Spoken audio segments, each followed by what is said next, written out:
네, 안녕하세요. 그 서울시 복지재단의 현명이라고 합니다. 저는 이제 서울시의 그 종사자 처우에 관해서 한 3번 정도 연구를 좀 수행했고요. 최근에 이제 이와 관련된 이슈들이 좀 많아서 제가 이제 지방에도 다니고 협의회라던가 협회 통해 가지고 이제 토론도 하고 발제도 하고 있었는데 그 발제하신 분도 그렇고 사장님의 말씀 다 동감하고 사실 이게 굉장히 어려운 문제입니다. 아시는 바와 같이 이게 시설별로도 차이가 있고 지역별로도 차이가 있기 때문에 이게 합의가 되는 과정이 굉장히 길고 지난한데 지금 이제 각 지방에서는 서울시가 단일 임금 체계라는 것을 이제 거의 완성해 나가고 있는 상황을 좀 보시는 이제 상황이기 때문에 급하게 막 2, 3년 만에 이렇게 하시려고 하는 노력들을 이제 많이 하고 계세요. 근데 이게 2, 3년 만에 된다는 건 사실 정말 너무 힘들고 그러니까 서울시 같은 경우도 12년도에 이제 이게 인지가 되고 지금 23년이라서 10년이 넘었음에도 불구하고 여전히 서울시 내에서도 이 단일 임금 체계라던가 종사자 처우에 대해서 여전히 이제 어려움이 있습니다. 그래서 서울을 중심으로 어떤 어려움이 있는지에 대한 부분을 말씀을 좀 드리면 아마 지방에 계신 이제 사회복지사 선생님이라던가 이제 기타 관계자분들이 이런 부분들도 이제 검토를 하면서 그 지방에서의 처우 개선 부분들도 아마 이제 추진해 나가시지 않을까 이제 생각이 듭니다.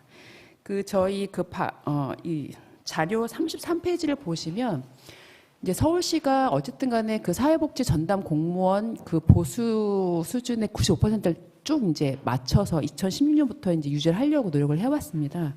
근데 최근 저희가 그 코로나19 때문에 공무원 인상률도 떨어지고 저희가 공무원 그 수준을 맞추다 보니까 당연히 사회복지사 처우도 인건비 같은 인건비 이제 수준도 같이 떨어지게 되는데 그 전에는 기본적으로 공무원 인상률보다 약간 사회복지사를 좀 높게 잡았었는데 이제 코로나19 때는 거의 이제 보시면 알겠지만 2021년도부터 동일하게 가는 바람에 최근에는 약간 95% 수준을 좀 미치지 못하는 이제 그런 상황이 이제 나타나서 다시 내년도부터는 이 부분을 좀 극복하려고 서울시에서도 인상률을 좀 달리 줘서 전담 공무원과 좀 유지를 맞출 수 있도록 노력을 좀 하고 있습니다. 또한 서울시 소재에 있는 사회복지 시설의 경우에는 서울시비 지원 종사자와 동일한 수준을 받고 있는데요. 그 그림을 보시면 알 수 있게 되겠습니다. 서울시도 마찬가지로 서울시 시비 지원 시설이 있고 국고 지원 시설이 있고 그것도 안 되고 소가무서라던가 각각의 이제 가이드라인을 갖고 있는 시설들이 있는데 2021년도쯤에 이제 서울 시비 시설과 동일하게 저희가 맞춰주고 있습니다. 그게 바로 조정 수당입니다. 각 지역에서는 처우 개선비로 이제 이 수준을 그러니까 보전해주고 있는데 서울시 같은 경우는 동일한 수준을 이제 맞춰주기 위해서 과감하게 이제 투입을 하고 있습니다. 만약에 서울 시비 지원 종사자보다 100만 원이 적다. 그럼 100만 원을 조정수당으로 지급을 해주고 있습니다.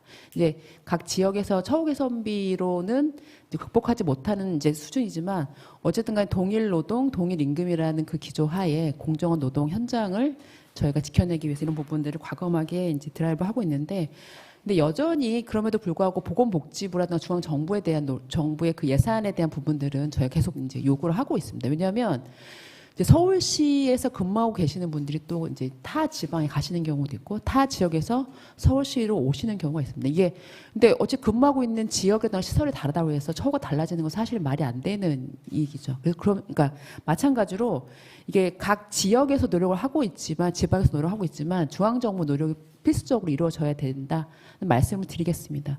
제가 최근에 그 충청권에 있는 이제 이 인건비와 관련된 내용을 좀 분석해봤는데 서울시 수준과 보건복지부를 대비해서 좀 수준을 봤더니 보건복지부 대비해서는 한 90% 정도 올라왔지만 서울시 에 대해서는 약간 조금 80% 수준으로 약간 격차가 발생하고 있습니다.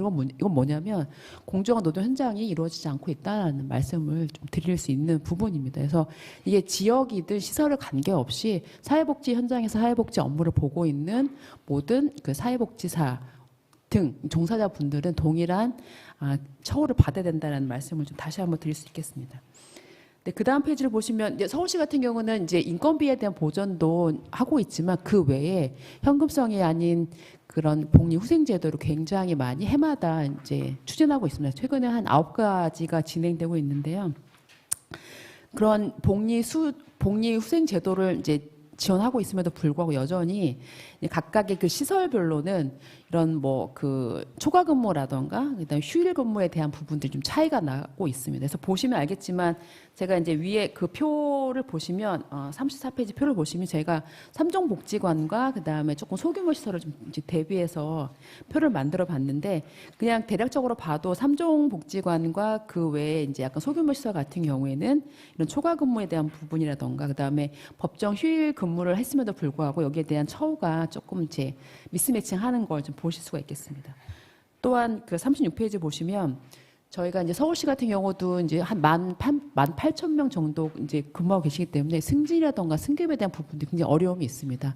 타 지역에서는 자동 승급, 근속 승진에 대한 부분도 있기 때문에 이런 부분들을 서울시 종사자분들이 많이 요구를 하고 계십니다. 그럼에도 불구하고 뭐 예산이라던가 어쨌든 간에 그 인력 배치에 대한 부분들이 좀 있기 때문에 이게 어려움이 있는데 그 35페이지 표를 보시면 아시겠지만 저희가 이제 그 위에 3종 복지관과 그 소규모 시설을 좀 이제 비교를 해봤습니다. 3종 복지관 같은 경우는 1급부터 7급까지 다 이제 구성비가 다 차 있는 걸 볼 수 있지만 그렇지 않은 소규모 시설 같은 경우에는 뭐 1급이 비어 있는 곳도 있고 2급이 비어 있는 곳도 있고 4급이 비어 있는 곳도 있습니다. 이건 뭐냐면 지금 그 인력이 없는 게 아니라 아예 그 급이 없는 경우가 이제 경우일 것입니다. 그래서 이런 부분들은 사실은 그렇다고 하면 이제 이런 시설 같은 경우는 2급에 종사하고 계신 분이 연차가 되고 승진 요건이 되지만 1급에 대한 TO가 없기 때문에 승진할 수 없는 체계가 됩니다. 그러니까 말이 안 되는 거죠. 왜냐하면 이 시설에서 이만큼 기여를 하고 계셨는데도 불구하고 그 위치급이 없다는 그것만으로도 승진할 수 없다는 것은 굉장히 좀 공정한 현장을 좀 약간 위배하고 있다고 보시면 되겠습니다. 또한 6급이나 7급 같은 경우에도 그러니까 워낙 소규모다 보니까 뭐 1급, 3급, 5급이 주로 있는 경우가 되겠죠. 그래서 이렇게 비어 있는 곳들 같은 경우에는 종사자를 채워달라는 부분이 아니라 그 승진을 할 수 있는 약간 그 여력을 좀 만들어 주신다고 하면 어쨌든가 지금 계시는 곳에서 조금 더 그 처우를 좀 높은 처우를 받게 될 것이고 나아가서는 그 일에 대한 그 업무 가치에 대한 부분들도 많이 개선될 수 있을 것이라고 보여집니다.